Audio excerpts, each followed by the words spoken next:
Hello everyone, কেমন আছেন সবাই? সবাইকে স্বাগত জানাচ্ছি মিতুস কিচেনে।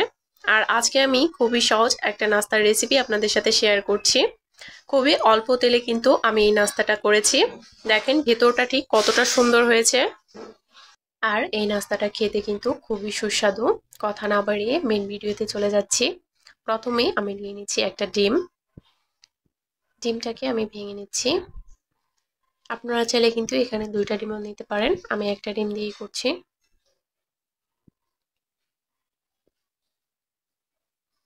এরপর আমি এখানে দিয়ে দিলাম টক দই। টক দইটা কিন্তু পুরোপুরি অপশনাল, আপনারা চাইলে স্কিপ করতে পারেন। আর এরপর আমি এখানে দিয়ে দিব লিকুইড দুধ। আপনারা চাইলে এখানে গুঁড়া দুধটাও দিতে পারেন। সেই ক্ষেত্রে উষ্ণ গরম জল দিয়ে কিন্তু ডোটা করতে হবে। আমি যেহেতু লিকুইড দুধ দিয়েছি, তাই আমি আর এখানে জলটা দিচ্ছি না। এগুলোকে আমি খুব ভালোভাবে ফেটিয়ে নিচ্ছি। খুব ভালোভাবে ফেটানো হয়ে গেলে আমি এখানে দিয়ে দিব 1 কাপ ময়দা। আপনারা চাইলে আটা দিয়েও করতে পারেন। এখন এই ময়দাটাকে খুব ভালোভাবে মিশিয়ে নিতে হবে। আমি একটা হ্যান্ড উইক্সের সাহায্যে খুব ভালোভাবে এটাকে ফেটিয়ে নিব। চামচ দিয়ে কিন্তু হচ্ছে না, দেখতেই পাচ্ছেন দলা পেকে যাচ্ছে। খুব ভালোভাবে কিন্তু ফেটিয়ে নিতে হবে। আমি প্রায় 10 মিনিটের মতো এটাকে হ্যান্ড উইক্সের সাহায্যে ফেটিয়ে নিয়েছি।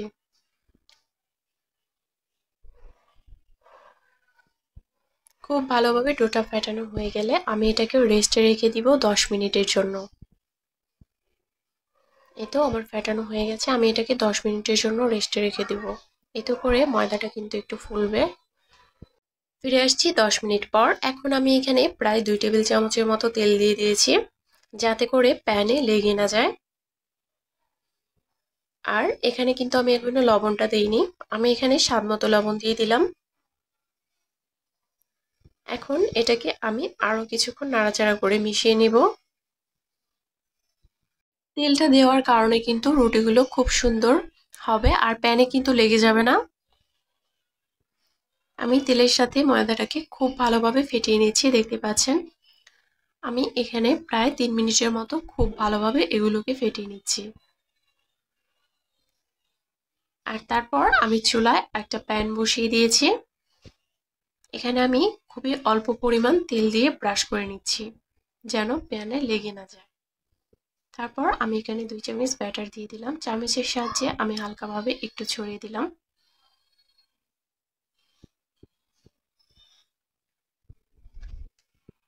উল্টানোর সময় কিন্তু একটু সাবধানের সাথে উল্টাতে হবে, তাহলে কিন্তু রুটিগুলো ছিঁড়ে যেতে পারে। রুটিগুলো কিন্তু অনেক বেশি সফট।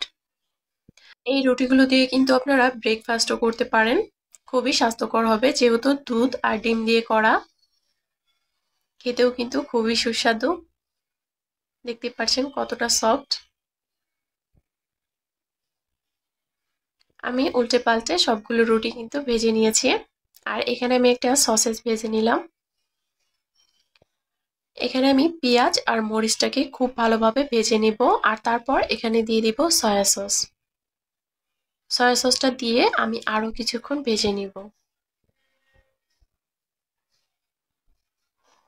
আর আমি কিন্তু আগে থেকে একটা আলু সিদ্ধ করে নিয়েছি। সিদ্ধ করা আলুটাকে আমি খুব ভালোভাবে গ্রেটারের সাহায্যে গ্রেট করে নিচ্ছি। আর সসেসটাও কিন্তু এখানে গ্রেট করে দিতে হবে। সসেসটাকেও আমি খুব ভালোভাবে গ্রেটারের সাহায্যে গ্রেট করে নিচ্ছি।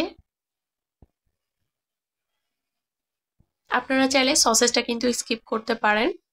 এখানে কিন্তু চিকেন কিমাটাও দিতে পারেন, অথবা চিকেন কুচি করে কেটেও কিন্তু দিতে পারেন।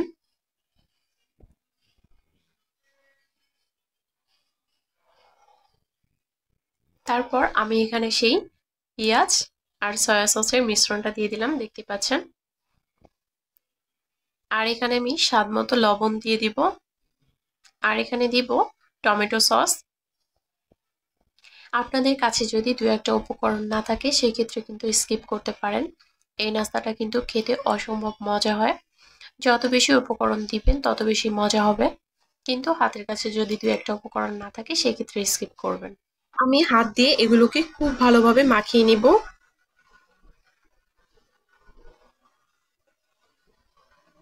খুব ভালোভাবে হাত দিয়ে মাখিয়ে নিলে কিন্তু ভেতরের পুরটা একদম রেডি হয়ে গেল। আর এদিকে কিন্তু আমি সবগুলো রুটি পাতলা করে বানিয়ে নিয়েছি, দেখতেই পাচ্ছেন। এখন এখান থেকে আমি একটা রুটি নিব, আর আমি ময়দা আর জল দিয়ে একটা পাতলা ডো করে নিয়েছি, ওটা আঠার মতো কাজ করবে। আমি এক সাইডে পুরটা দিয়ে দিচ্ছি, এটা কিন্তু দেখে বুঝে নিতে হবে। আর অপর সাইডে আমি কিন্তু সেই ময়দা আর জলের মিশ্রণটা দিয়ে দিচ্ছি। ঠিক এইভাবে ভাঁজটা দিতে হবে, দেখতেই পাচ্ছেন। দুই সাইড থেকে এইভাবে ভাঁজ দিয়ে তারপর মুড়িয়ে নিলেই কিন্তু রোলটা একদমই রেডি হয়ে যাবে। রোলটা করা আসলে খুবই সহজ। সাইডের অংশটা কিন্তু খুব ভালোভাবে সিল করে দিতে হবে। আমি আরো একটা করে আপনাদেরকে দেখিয়ে দিচ্ছি। এই রোলটা আসলে খুবই সহজ, যে কোনো ভাবেই করতে পারবেন। এখানে আমি মধ্যে কিন্তু ডোটা দিয়েছি, আর সাইড থেকে আমি ভাঁজটা দিয়ে দিলাম। আরেক সাইডে আমি ময়দাটা লাগিয়ে নিলাম, দেখতেই পাচ্ছেন। রোলগুলো কিন্তু আমার একেবারে রেডি। আমি এইভাবে এক এক করে সবগুলো রোল বানিয়ে নিয়েছি। আর এইদিকে আমি একটা ডিম ফেটিয়ে নিচ্ছি। ডিমের সাথে আমি কিছুটা দিয়েছি ময়দা আর কিছুটা দিয়েছি দুধ।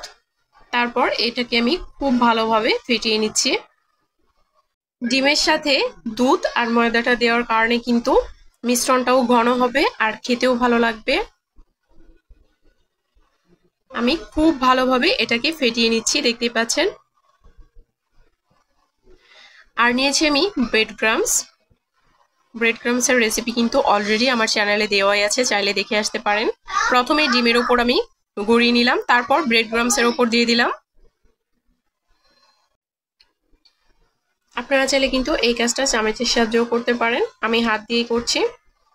কোট করার সময় লক্ষ্য রাখতে হবে রোলের চারপাশে যেন ব্রেড ক্রামসটা অনেক সুন্দরভাবে লাগে। আমি এক এক করে সবগুলো রোলই কিন্তু কোট করে নিয়েছি, দেখতেই পাচ্ছেন। এখন কিন্তু এগুলোকে ভেজে নেওয়ার পালা। আপনারা চাইলে এগুলোকে ডুবো তেলেও ভাজতে পারেন, কিন্তু আজকে আমি দেখাবো খুবই অল্প তেলেও কিভাবে এই রোলগুলো খাওয়া যায়। আমি এখানে প্রায় 3 টেবিল চামচের মতো তেল দিয়েছি, আর এখানে কিন্তু আমি রোলগুলো দিয়ে দিচ্ছি। রোলগুলো ভাজতে একটু বেশি সময় লাগবে, যেহেতু আমি অল্প তেল দিয়েছি, সময়টা একটু বেশি লাগবে। চুলার আঁচটা কিন্তু মিডিয়াম লোতে থাকবে, কিন্তু যদি কেউ ডুবো তেলে ভাজেন তাহলে মিডিয়ামে রাখলেও চলবে। চুলার আঁচটা লোতে রেখে আমি এটাকে ভেজে নিচ্ছি, দেখতে পাচ্ছেন। একটু সময় নিয়ে ভাজতে হবে। ডুবো তেলে ভাজলে কিন্তু এর অর্ধেক সময় লাগবে, 6 মিনিটে কিন্তু রোলটা ভাজা কমপ্লিট হয়ে যাবে। আমি এটাকে প্রায় 12 মিনিটের মতো ভেজে নিয়েছি, দেখতে পাচ্ছেন। অল্প তেলে ভাজার কারণে কিন্তু আমার দুই সাইডে একটু কম হয়েছে, আর দুই সাইডে কিন্তু একটু বেশি হয়েছে। আমি মোট 12 মিনিট এগুলোকে ভেজে নিয়েছি। দেখতে পাচ্ছেন রোলগুলো দেখতে কতটা সুন্দর হয়েছে, খেতেও কিন্তু খুবই সুস্বাদু। প্রত্যেকটা স্টেপ যদি ফলো করেন আপনাদের রোলগুলো কিন্তু ঠিক এরকমই পারফেক্ট হবে। ভিডিওটি ভালো লাগলে চ্যানেলটি সাবস্ক্রাইব করে দিবেন, ফ্যামিলি অ্যান্ড ফ্রেন্ডদের সাথে ভিডিওটি শেয়ার করে দিবেন। আমি একটা রোল আপনাদেরকে ভেঙে দেখাচ্ছি।